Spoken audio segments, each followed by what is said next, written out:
ነገር አንድ ነገር አለ። እሱስ ምንድነው ካላችሁ በቃ በሚዲያ የምንተዋወቀው የብዙ ሰው እውቅና እንዲሁም ብዙ ሰዎች የሚታወቀው እና በቃ ሰሞኑን ጥልቅልቅልቅ ያደረገው የሀሳብ የጭንቀት ሁሉ ነገር የሆነባቸው የአብርሽና ሩታ ዳኒና ጽጌ እንዴ ሰው ሀገሩ እንዴት የሰው ንጹሐን እያለቀ የሀገር ሀሳብ የሀገር ጭንቀት እያለ እነዚህ በፕራንክም ይሁን በጤና ይላሉ ልጆች ምንድነው የዚህን ያክል ሚዲያው እኮ ታጠለቀለቀ። ምን ነው ለሀገራችን ሰላም ለሀገራችን አንድነት እንደዚህ ብጮሁ እንደዚህ ሸር ብታደርጉ አላበዛችሁትም?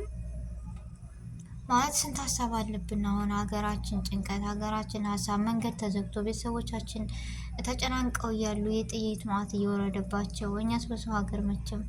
እናንተ ግን ያስጨነቃችሁ ወይም ያሳሰባችሁ ያለው የሀገር ጭንቀት ወይም ሀሳብ ሳይሆን አብርሽ፣ ሩታ፣ ዳኒ፣ ጽጌ ምናምን እንደ ፕራንክ ነው። እነሱ ሲጀመር እየሸቀሉ እንጂ ለሰው እዝነት ወይም ለሰው ክብር የላቸውም። አንድና አንድ ፕራንክ እያደረጉ ለምንድነው ሰው እንደዚህ ያክል የሚያጨናንቁት?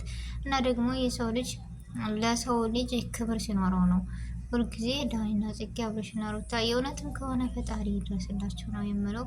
ውሸትም ከሆነ በጣም አዝናለሁ።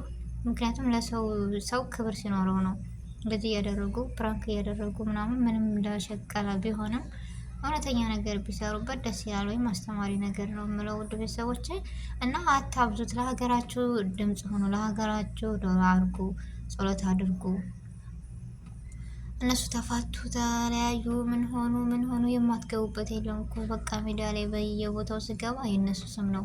ሶሻል ሚዲያ ላይ ሲገባ የእነሱ ስም ነው። በቃ አስጠላኝ የራሱ እንደ የዚህን ያክል ምንድን ነው ነገሩ? ይደብራል። እና የዛሬው ቪዲዮ ይህን የመሰሉ ቤተሰቦች አመሰግናለሁ። ሰላም አለይኩም።